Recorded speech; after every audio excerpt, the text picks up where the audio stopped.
What if our most celebrated leadership models are actually undermining God's mission? Hello, my name is Dr. Eun Ah Cho. I teach intercultural studies at Godenkonwell Theological Seminary and serve as Dean of the Godenkonwell Institute. In my years of teaching and leading, I've observed how traditional leadership approaches, even those wrapped in Christian language, work against God's kingdom purposes.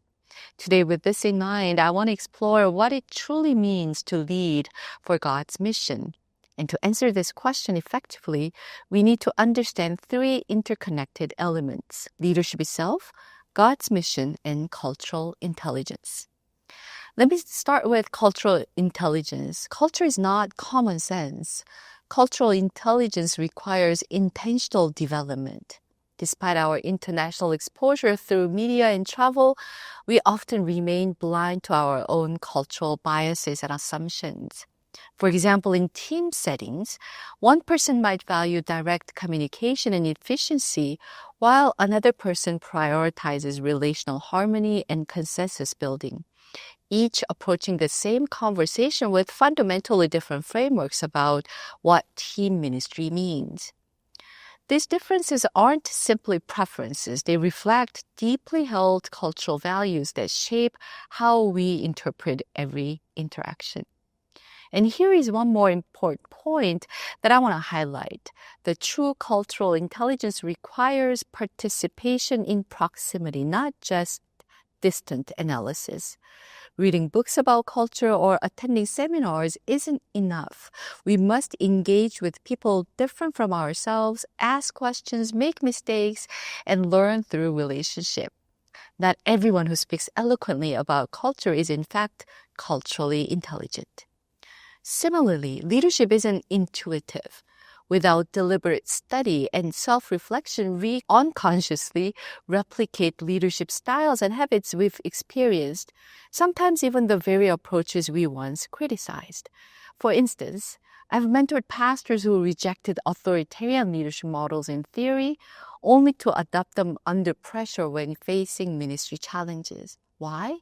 Because our default leadership behaviors emerge from our formation, not our intentions.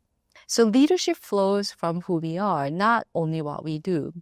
As Christians, we lead from our being, shaped both through the experiences God brings into our lives and by our convictions and values embedded in our cultural background.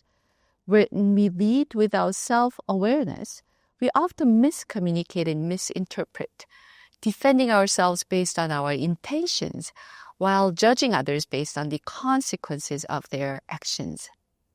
Another prevalent distinction you've likely heard is the one between doing things right and doing the right thing. But I would argue that we must aspire to something beyond doing the right thing right. For Christian leaders, what is the right thing to do and what is the right way of doing it?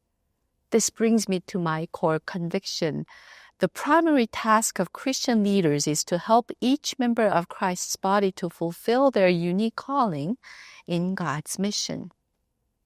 What then is God's mission? Simply put, it is God's ongoing work that spans from creation to recreation.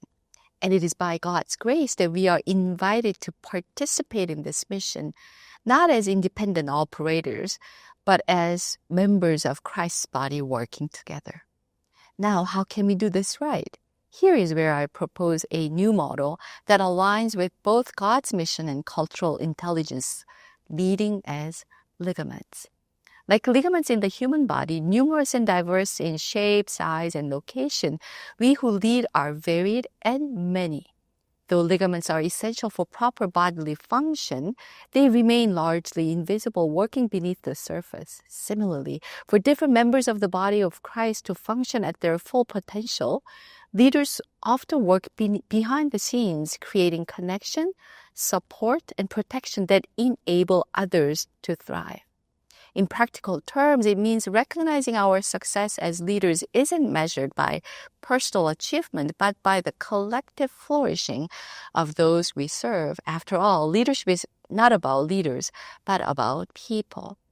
Circling back to my opening question, what does it truly mean to lead for God's mission?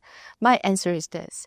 True leadership for God's mission requires us to develop genuine cultural intelligence, to lead from a place of deep self-awareness, and to function as ligaments, connecting, supporting, and strengthening others so the whole body might fulfill its divine calling.